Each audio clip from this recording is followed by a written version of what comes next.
Regrouper les différentes parties prenantes du One Health autour d'une question sensible comme la grippe aviaire, tester les différents documents et procédures élaborés, voir comment les différents acteurs arrivent à coordonner une urgence sanitaire selon l'approche One Health, tels sont les objectifs de l'atelier de renforcement des capacités organisé par le One Health avec l'appui de l'USAID à travers la FAO. Et il faut dire que nous venons d'assister à ce qu'on appelle la réalisation d'un exercice de simulation sur table, encore appelé exercice de simulation en salle, sur la gestion d'un cas de foyer de grippe aviaire qui entraîne des mortalités très élevées au niveau de la volaille. C'est une maladie qui peut se transmettre de la volaille à l'homme. Et pour gérer ces cas de maladie, et ça ne concerne pas uniquement les agents de santé animale, mais ça concerne tous les secteurs. Donc pour réaliser cet exercice de simulation, et qui concerne tous les secteurs, nous appelons une exercice de simulation One Health.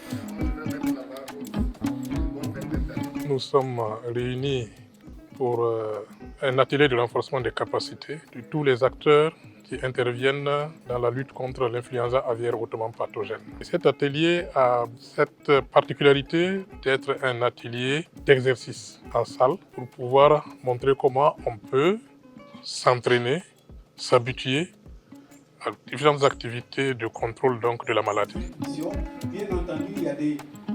Pour cette formation, une première partie a concerné un peu l'analyse des risques, qui est également devenu un outil très important dans la gestion des maladies.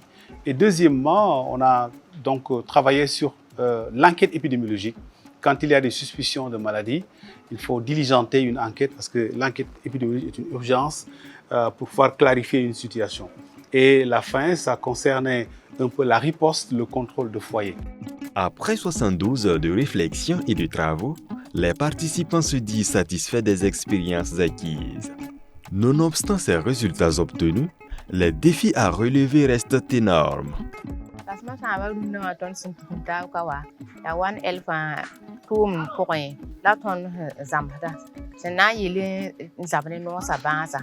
La tonne bang meti wala sang aha wa be ton train di kan kender pen ko paiement to bule au bois man fait so bang c'est ya bani. On s'est rendu compte qu'il y avait certains CHU qui avaient certaines spécificités. Et du coup, lorsqu'on a des afflux massifs, on sait exactement quel type de blessé doit aller dans tel. C'est un atelier qui est très bien organisé. On a quand même eu des présentations de bonne facture et ça nous a permis de nous mettre dans le bain. Je pense que l'engagement du secteur sanitaire est assez prononcé et assez ferme lorsqu'il s'agit en tout cas d'urgence sanitaire selon l'approche One Health. Dans ces genres de formation, c'est juste des introductions que nous faisons. Mais c'est de continuer un peu la réflexion, de continuer à renforcer les capacités, à faire ce genre d'exercice au niveau national, mais également au niveau décentralisé. Mais s'il y a une possibilité d'évoluer vers un exercice de simulation terrain pour que les acteurs puissent se déployer, pour voir un peu toutes les difficultés qu'on peut rencontrer dans le contrôle efficace d'un foyer, comme ils l'ont vécu, mais de façon beaucoup plus organisée, avec moins de stress, et également de consolider la dimension One Health, qui est également en mise en œuvre ici au Burkina.